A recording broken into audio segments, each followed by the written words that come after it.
வணக்கம். சிம்மம் ராசிக்காரர்களுக்கான 2024ஆம் ஆண்டு புத்தாண்டு பலாபலன்கள். சிம்ம ராசி சிம்மலக்னக்காரர்கள் மட்டுமில்லாமல் யாரும் 2024ஆம் ஆண்டு கிரக நிலைகளின் பார்வையிலிருந்து மறையவும் முடியாது தப்பிக்கவும் முடியாது. இந்த ஆண்டு சிம்மராசிக்காரர்களுக்கு இது நடந்தே தீரும் என்று இருக்கக்கூடிய விஷயங்களாக எவையெல்லாம் அமைகின்றது என்பதை ஆராய்ந்து பார்ப்போம் வாருங்கள். சிம்மராசிக்காரர்களைப் பொறுத்தமட்டில் இந்த வருடத்தின் முற்பகுதியில் ஏப்ரல் வரை மிக வலுவாக ராசிக்கு 9ஆமிடமான பாக்கியஸ்தானத்தில் குரு பயணிப்பார். ஏப்ரல் மாதம் நிகழவிருக்கும் குருபெயர்ச்சிக்கு பிறகு ராசிக்கு 10ஆமிடமான ஜீவனஸ்தானத்தில் சஞ்சரிப்பார். குருவின் அமைப்பு அபரிவிதமான நன்மைகளை கொடுக்கக்கூடிய ஒரு அமைப்பாக பார்க்கப்படுகிறது. குரு 10ஆமிடத்திற்கு சென்றாலும் பெரிய அளவிற்கு சிரமமில்லாத ஒரு வருடமாக பார்க்கப்படுகிறது. சனி இந்த வருடத்தில் சப்தமசனியாக கண்டகசனியாக ராசிக்கு 7ஆம் மனையில் அமர்ந்திருக்கிறார். சனி மிக பெரிய அளவில் சிரமத்தை ஏற்படுத்திவிடமாட்டார். இருந்தாலும் சற்று விழிப்புணர்வுடன் இருக்க வேண்டும். ஆனால் அதே சமயம் சர்வ கிரகங்களான ராகுகேதுக்களின் அமைப்பை பொறுத்தவரைக்கும் ராகு ராசிக்கு 8ஆமிடமான அஷ்டமத்தில் அமர்ந்துள்ளார். இந்த வருடம் முழுவதும் அஷ்டம ராகுவாக சஞ்சரிக்கப் போகிறார். எனவே ராகுவின் அமைப்பால் சற்று கூடுதல் கவனமும் விழிப்புணர்வும் தேவை. அதே சமயத்தில் மோட்சகாரகரான கேது தனஸ்தானத்திலிருப்பதால் சிரமங்கள் குறையும். இருந்தாலும் விழிப்புணர்வுடன் இருக்க வேண்டும். பொதுவாக இந்த ஆண்டு முழுவதுமே சற்று விழிப்புணர்வுடன் இருந்தால் நவகிரகங்களின் பார்வையால் நன்மை நிறைந்து கிடைப்பதற்கான யோகங்கள் சிம்மராசிக்காரர்களுக்கு நிச்சயமாக உண்டு. நவகிரகங்களின் பார்வையிலிருந்து மறையவும் முடியாது தப்பிக்கவும் முடியாது என்ற விதத்தில் 2024ஆம் ஆண்டு இது நடந்தே தீரும் என்ற வகையில் கிரகங்களின் அமைப்பு எவ்வாறாக உள்ளது என்று பார்க்கும்போது இந்த ஆண்டில் சுக்கிரன் சந்திரன் குரு புதன் சூரியன் பெயர்ச்சி போன்ற கிரக நிலைகளில் மாற்றங்கள் ஏற்படுகின்றன. அதேபோன்று சனியும் வக்கிரகதியில் இந்த வருடத்தில் திரும்புகிறார். ராகுகேதுவின் அமைப்பில் எந்த விதமான மாறுதலும் இல்லாத ஒரு அமைப்பாக பார்க்கப்படுகிறது. அதே சமயம் சில நேரங்களில் நவகிரகங்களின் பார்வையிலிருந்து நாம் பதுங்க முடியாதவையாகவும் எந்தெந்த விஷயங்கள் அமைகின்றது என்பதை பார்க்கும்போது உதாரணத்திற்கு ஒருவர் தவறு செய்யும்போது அல்லது கீழே கிடக்கக்கூடிய பொருளையோ பணத்தையோ தங்கத்தையோ எடுக்கும்போது மற்றவர்கள் பார்த்துவிட்டால் கஷ்டப்பட்டு அவமானத்துடன் கவலைப்படுவார். பார்த்தவர்கள் ஏதேனும் கேட்டால் மேலும் மேலும் ஆத்திரப்பட்டு கோபமும் துன்பமும் துக்கமும் அதிகரிக்கும். ஆனால் பார்த்தவர்கள் பார்க்காதது போல் இருந்தால் யாரும் பார்க்கவில்லை என்ற ஆனந்தம் கிடைக்கும். அந்த நபரின் பார்வையில் நம்மை யாரும் பார்க்கவில்லை என்றுதான் தோன்றும். அதனால் மகிழ்ச்சியாக இருக்கக்கூடும். அதுபோலதான் நம்முடைய வாழ்க்கையிலும் பல நேரங்களில் நவகிரகங்களின் பார்வையிலிருந்து நாம் தப்பிக்க முடியாமல் சில நேரங்களில் துன்பமும் சில நேரங்களில் அதிக இன்பமும் கிடைப்பதற்கான வாய்ப்புகள் உருவாகிறது. இந்த வாய்ப்பில் துன்பம் வரும்போது நவகிரகங்களின் பார்வை என் மீது மிக கொடூரமாக இருக்கிறது என்று எண்ணினால் துன்பம் மேலும் மேலும் அதிகரிக்குமே தவிர குறையாது. மேலும் அலுவலகத்தில் பணிபுரியக்கூடிய நபர்களை மேல் அதிகாரிகள் பார்த்துக்கொண்டேதான் இருப்பார்கள். ஏனென்றால் ஏதாவது தவறு நடக்கிறதா என்று பார்த்துக்கொண்டே இருப்பார்கள். அவர்கள் பார்த்துக்கொண்டே இருக்கிறார்கள் என்பதை அந்த நபர்கள் உணர்ந்தால் அவர்கள் அந்த காரியத்தை சரியாக செய்ய முடியாது.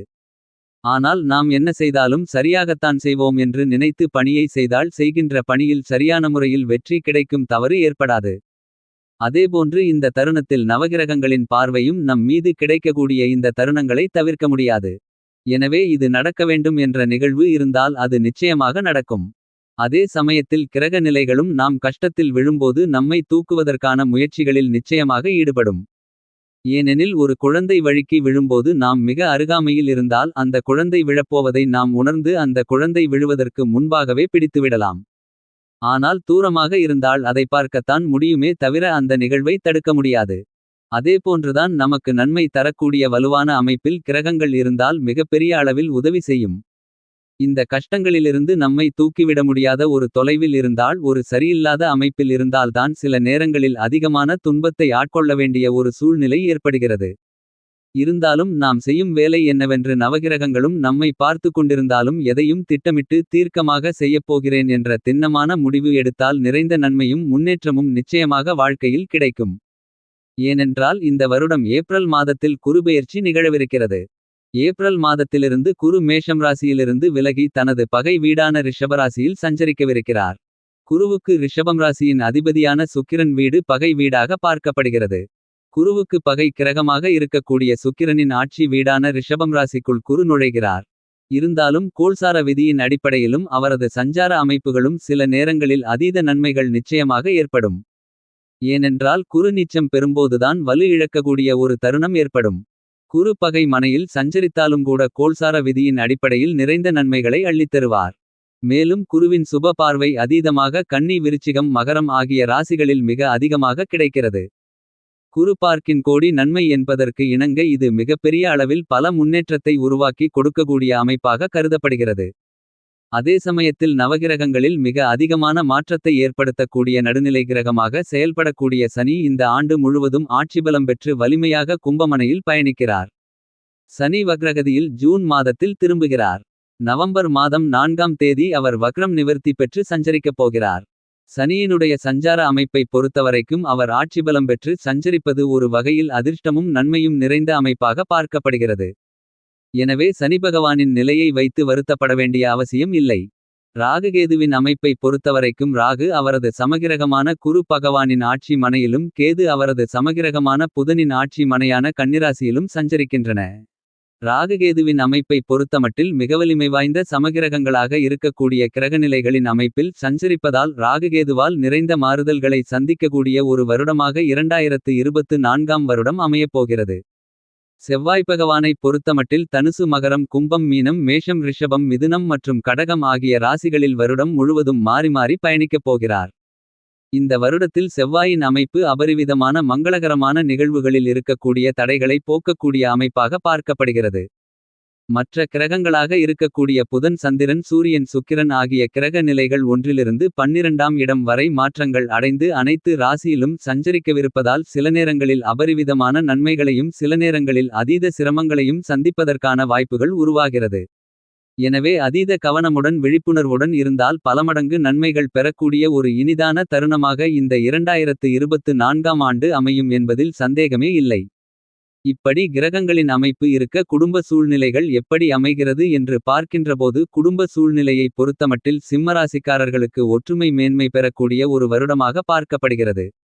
ஒருவர் மீது ஒருவர் வைத்துள்ள பாசத்தையும் அன்பையும் உணர்ந்து கொள்வதற்கான யோகம் பல்வேறு விதமான தருணங்களில் இந்த 2024ஆம் ஆண்டில் மிக அபரிவிதமாக கிடைப்பதற்கான யோகங்கள் உருவாகிறது. பெருங்கொண்ட பணப்புழக்கம் அதிகரிப்பதற்கான சாத்தியக்கூறுகள் நிச்சயமாக உண்டு. கொடுக்கல் வாங்கல் ரீதியாக ஏற்பட்ட சிக்கல்கள் சிரமங்கள் விலகுவதற்கான யோகங்கள் நிச்சயமாக மிக அபரிவிதமாக கிடைக்கிறது.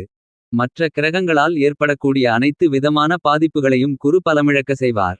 பொறுமையாக செயல்பட்டாலும் அபரிவிதமான நன்மைகள் நிச்சயமாக உண்டு. பொறுமையாக செய்தாலும் நேர்த்தியாக செம்மையாக செய்வதற்கான வாய்ப்பும் யோகமும் சிம்மராசிக்காரர்களுக்கு நிறைந்து கிடைக்கக்கூடிய ஒரு ஆண்டாக பார்க்கப்படுகிறது. இருந்தாலும் ராகுகேது சனி போன்ற கிரக நிலைகள் சாதகம் குறைந்த நிலையிலிருப்பதால் ஆண்டின் பிற்பகுதியில் சற்று கூடுதல் கவனத்துடன் இருக்க வேண்டிய ஒரு தருணமாக பார்க்கப்படுகிறது. உத்தியோக ரீதியாக உங்களது வேலையின் மீது நீங்கள் வைத்திருக்கக்கூடிய விசுவாசம் மிகப்பெரிய அளவில் முன்னேற்றத்தை அள்ளிக் கொடுக்கக்கூடிய வகையில் உருவாகக்கூடிய ஒரு தருணமாக பார்க்கப்படுகிறது. உங்களுடைய அளப்பரிய விசுவாசம் உங்களுக்கு எதிராக மற்றவர்கள் எப்படி செயல்பட்டாலும் அவைகள் அனைத்தையும் தோற்கடித்து நீங்கள் எதிர்பார்க்கக்கூடிய நல்லபல முன்னேற்றத்தை வழங்கக்கூடிய ஒரு வருடமாக பார்க்கப்படுகிறது. நேர்வழியில் செயல்பட்டால் கண்டகசனியாக இருந்தாலும் சனிபகவானிடமிருந்து சிரமங்கள் எதுவும் ஏற்படாது என்பதை தெளிவாக உறுதிப்படுத்துகிறார். ஏனெனில் ராசிக்கு மிகவும் சகாயமானவர் இல்லை என்பதால் அவற்றை எண்ணி கவலைப்பட வேண்டாம். தொழில்துறை வியாபாரத்துறையை பொறுத்தமட்டில் செய்யும் தொழிலே தெய்வம் என செயல்படக்கூடிய சிம்மராசிக்காரர்களுக்கு தொழில் ரீதியாக நேர்மையாகவும் கடினமாகவும் உழைக்கக்கூடிய உங்களுக்கு சிறந்த நன்மைகள் நிச்சயமாக நிறைந்து கிடைக்கக்கூடிய ஒரு வருடமாக கருதப்படுகிறது. பல்வேறு விதமான பணிகளையும் திட்டங்களையும் ஸ்மார்ட் ஆக செய்து முடித்து அனைத்திலும் மிகப்பெரிய அளவில் முன்னேற்றங்களை அபரிவிதமாக பெறக்கூடிய வாய்ப்புகள் உருவாகிறது. பல்வேறு விதமான சிரமங்களிருந்தாலும் அவற்றை தவிர்த்து நல்ல முன்னேற்றம் நிச்சயமாக காத்திருக்கிறது. கலைத்துறை ரீதியான பணிகளில் உள்ள தோஷங்கள் விலகுகிறது. நீங்கள் நினைக்கக்கூடிய வாய்ப்பும் எதிர்பார்க்கக்கூடிய முன்னேற்றமும் இந்த காலகட்டத்தில் நிறைந்து கிடைக்கப் போகிறது. அரசியல் பொதுவாழ்வில் இருப்பவர்களுக்கு நம்பிக்கை அதிகரிக்கக்கூடிய ஒரு வருடமாக பார்க்கப்படுகிறது. தேர்தல் வெற்றிகள் உங்களுக்கு மிகப்பெரிய அளவில் தன்னம்பிக்கையை அதிகரிக்கக்கூடிய ஒரு தருணமாக அமைகிறது. கடமை கண்ணியம் கட்டுப்பாடு என்று செயல்படுவதற்கான வாய்ப்புகளும் யோகங்களும் இந்த காலகட்டத்தில் நிறைந்து கிடைப்பதற்கான யோகம் நிறைந்த ஆண்டாக அரசியல் துறை சார்ந்த பணிகளில் பார்க்கப்படுகிறது. விவசாயம் சார்ந்த பணிகளை முன்கூட்டியே அனைத்து விதமான பணிகளையும் சிம்மராசிக்காரர்கள் திட்டமிட்டு செய்வதால் பல்வேறு விதமான சிரமங்களை தவிர்த்து நல்ல முன்னேற்றத்தை பல்வேறு விதமான பணிகளில் பெறலாம் என்பதில் சந்தேகமே இல்லை. மாணவ மாணவி கண்மணிகளை பொறுத்தவரைக்கும் கல்வியில் நல்ல வளர்ச்சி கிடைக்கும். கல்வி சார்ந்த விஷயங்களில் எந்தவிதமான தடைகளும் இருக்காது. பெண்மணிகளை பொறுத்தவரைக்கும் நிம்மதி அதிகரிக்கக்கூடிய ஒரு ஆண்டாக பார்க்கப்படுகிறது. பல்வேறு வகையில் சந்தித்து வந்த சிரமங்கள் சிக்கல்கள் அனைத்தும் விலகுகிறது. பல சிரமங்கள் விலகுவதால் நிச்சயம் நிம்மதி பிறக்கக்கூடிய ஒரு இனிமையான வருடமாக 2024ஆம் ஆண்டு அமைகிறது.